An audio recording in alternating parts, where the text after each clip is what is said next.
Hello दोस्तों, आज हम मुगल साम्राज्य के पतन के बारे में जानेंगे। मुगल मध्य एशिया से उत्पन्न मुगल तैमूर और चंगेज खान के वंशज थे। मुगल वंश के संस्थापक बाबर दोनों के वंशज थे। बाबर ने 1526 में पानीपत की लड़ाई में दिल्ली के सुल्तान इब्राहिम लोदी को हराकर मुगल साम्राज्य की नींव रखी।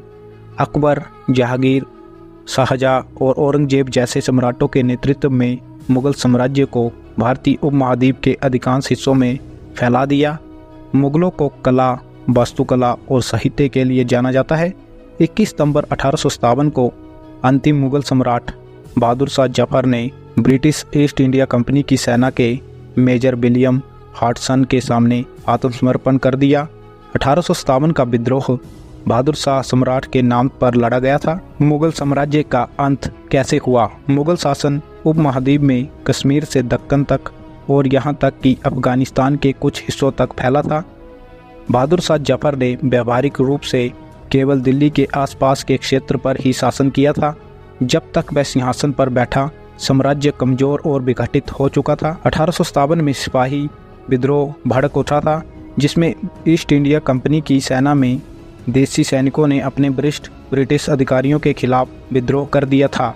इस युद्ध में कई बार भारतीय सरदारों और शासकों का भी समर्थन प्राप्त था, क्योंकि उनमें से कई को अंग्रेजों के खिलाफ शिकायत थी। सिपाही एक विदेशी शक्ति से छुटकारा पाना चाहते थे। हालांकि विद्रोह मई 1857 में मेरठ से शुरू हुआ, लेकिन जल्द ही ये उत्तरी भारत के कई हिस्सों में फैल गया और कई सैनिक ने दिल्ली में एकत्रित होने का फैसला किया। बहादुर शाह जफर, जो बिना किसी शाही महत्वाकांक्षा के शासक थे, ने कंपनी को दिल्ली में कर इकट्ठा करने का अधिकार दिया था। हालांकि दिल्ली में कोई ब्रिटिश सेना नहीं थी। कंपनी ने वहां देसी रेजिमेंट तैनात कर दी थी। कंपनी के अधिकारी और उनके परिवार के सदस्य दिल्ली में सिविल लाइंस नामक स्थान पर रहते थे। जब मेरठ से विद्रोही सैनिक दिल्ली पहुंचे तो उन्होंने कंपनी के अधिकारियों पर हमला करना और बाजार को लूटना शुरू कर दिया। विद्रोही द्वारा अनेक यूरोपीय मार दिए गए। बहादुर शाह ने विरोधियों का प्रमुख बनने के लिए सहमत हो गए। हालांकि वह हिंसा और लूटपाट के खिलाफ थे, लेकिन उन्होंने सार्वजनिक रूप से विद्रोहियों के मुद्दे का समर्थन किया।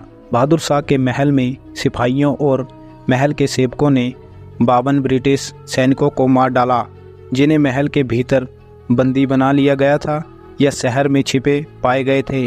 बहादुर शाह के विद्रोह के बावजूद सिपाहियों ने अंग्रेजों को मार डाला। मई से सितंबर तक दिल्ली सिपाहियों के नियंत्रण में थी।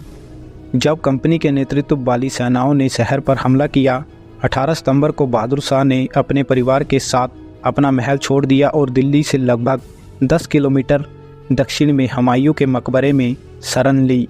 21 सितंबर को मेजर हॉटसन ने बहादुर शाह को हिरासत में ले लिया और बहादुर शाह के 2 बेटे और एक पोते को भी हिरासत में ले लिया। तीनों राजकुमारों को भीड़ के सामने ये बहाना बनाकर मार डाला गया कि भीड़ राजकुमारों को रिहा कराने वाली थी। हॉटसन के इस कृत्य की कुछ अंग्रेजों ने भी आलोचना की। पकड़े जाने के बाद बहादुर शाह पर लाल किले में मुकदमा चलाया गया। वहां उन्हें सिपाहियों की सहायता करने और उकसाने और हिंदुस्तान की संप्रभुता संभालने और ब्रिटिश सैनिकों की हत्या का दोषी ठहराया गया। उन्होंने सिपाहियों पर वास्तविक अधिकार बताते हुए अपना बचाव किया। इसके बावजूद उन्हें रंगून में भेज दिया गया।